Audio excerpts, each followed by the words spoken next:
I have in my possession a secret map by the planners of the New World Order. Because the global order is changing again. A new world order.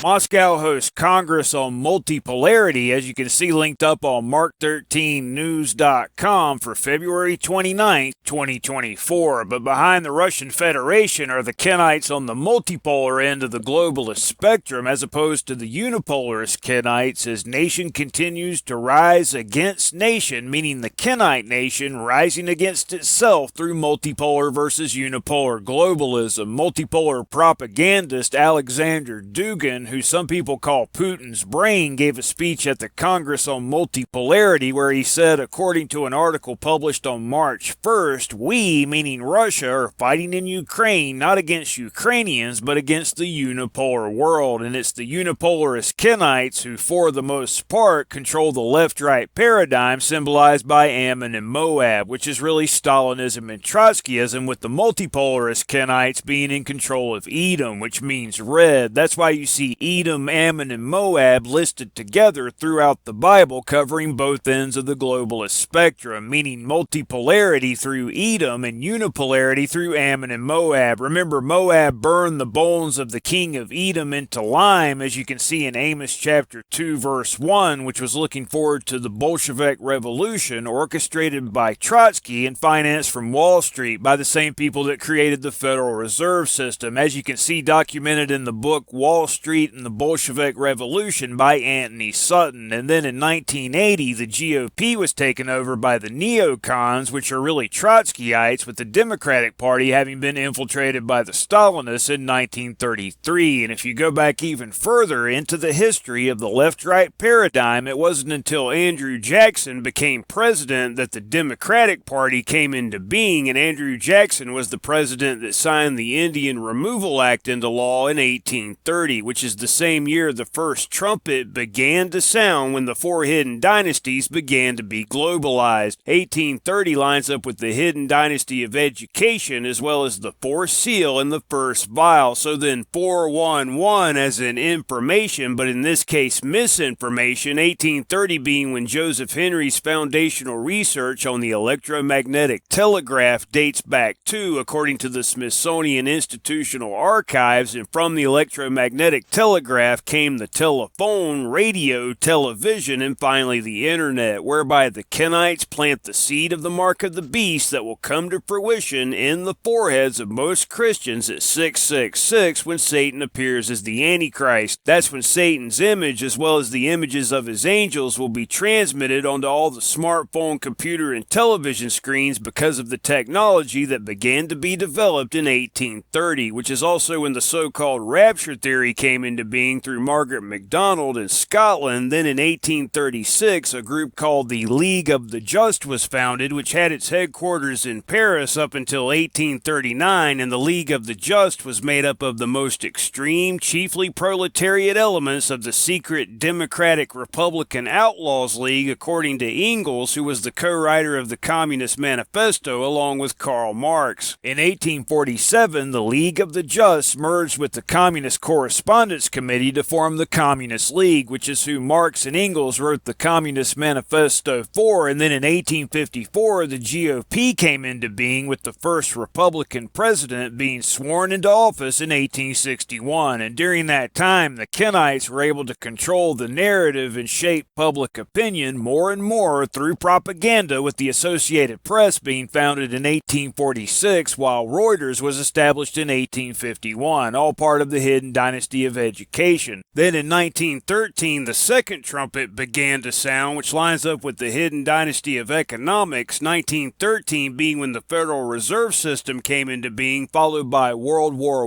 I, and that's when the King of the North in Daniel 11 went from being Tsarist Russia to Soviet Russia, as you can see pointed out in the Daniel 11 hypothesis on biblicalresearchlabs.com. And again, Moab burning the bones of the King of Edom into lime was looking forward to the assassination assassination of Tsar Nicholas II. But in 1920, in Soviet Russia, abortion on demand was made legal, and Ammon ripped up the women with child of Gilead, as you can see in Amos chapter 1, verse 13. And again, 1933 is when the Stalinists took over the Democratic Party, which is documented in the book Stalin's Secret Agents, the subversion of Roosevelt's government. World War II being when the King of the South of Daniel 11 went from being the United Kingdom, including the British Commonwealth, that is to say Ephraim, to Germany, which is Judah, and then at the end of World War II in 1945, the third trumpet began to sound, which lines up with the hidden dynasty of politics, 1945 being when the United Nations came into being, which is the great horn of the he-goat of Daniel chapter 8, in my opinion. And 1945 was also when the United States, which is Manasseh, became the third king of the South, with 1948 being when the fourth trumpet began to sound, which lines up with the hidden dynasty of religion, 1948 being when this final generation began, when Kenite-occupied Israel came into being. Then in 1969, the fifth trumpet began to sound, but 5 means grace in biblical numerics, and it's during the grace period of the fifth trumpet that the seed of the seal of God is being planted in the foreheads of the 144,000. And after the fall of the Soviet Union, the Russian Federation became the third king of the North, and as you can see in the Daniel 11 hypothesis, for the king of the North, meaning the Russian Federation, shall return and shall set forth a multitude greater than the former, and shall certainly come after certain years with a great army and with much riches. And this can be applied to the current events of today, going back to Russia's entry into Syria on September 30th, 2015, and then into Ukraine on February 24th, 2022. And again, Alexander Dugin said at Russia's Congress on Multipolarity, we, meaning Russia, are fighting in Ukraine not against Ukrainians, but against the unipolar world. And in those times there shall many stand up against the king of the South, which is at this time the United States, but it's for the most part the unipolarist Kenites that are in control of the left-right paradigm, which again is symbolized by Ammon and Moab, which is really Stalinism and Trotskyism. Also, the robbers of thy people, meaning the Kenites obviously, shall exalt themselves to establish the vision, meaning the vision of a new world order as it's called, but they shall fall. And this word translated as fall is in the Hebrew, a word that in this case means to fail, because the one world political system of Revelation 13 won't come into being until after the great horn of the he-goat, which is the United Nations, gets broken and Satan and his angels get cast to earth. And then 2.5 months after the woe of the fifth trumpet, Satan will appear as the Antichrist at the woe of the sixth trumpet. The true Christ won't return until 2.5 months after that at the woe of the seventh trumpet, and not until then. In other words, there's no pre-tribulation rapture as it's called. That's a deception that came about through a mentally ill teenage girl in 1830 when the first trumpet began to sound, and it's when all 6 trumpets of deception are sounding at the same time that Satan will appear as the false Christ. So the king of the north, which is the Russian Federation, shall come and cast up a mount and take the most fenced cities, and the arms of the south shall not withstand neither his chosen people, neither shall there be any strength to withstand. And not only is the Ezekiel 38 Confederacy formulating at this time, but you also have the hidden agents of Edom within the media and political parties of the West constantly defending the actions of the Russian Federation and trying to talk the multipolar world order, as it's called, into existence. But they shall fail because, again, the one world political system won't come into being until Satan and his angels get cast to earth. The arms of the South shall not withstand, meaning the global political system that will emerge at the woe of the fifth trumpet can't be stopped no matter which chosen people, meaning elected officials, are voted into power.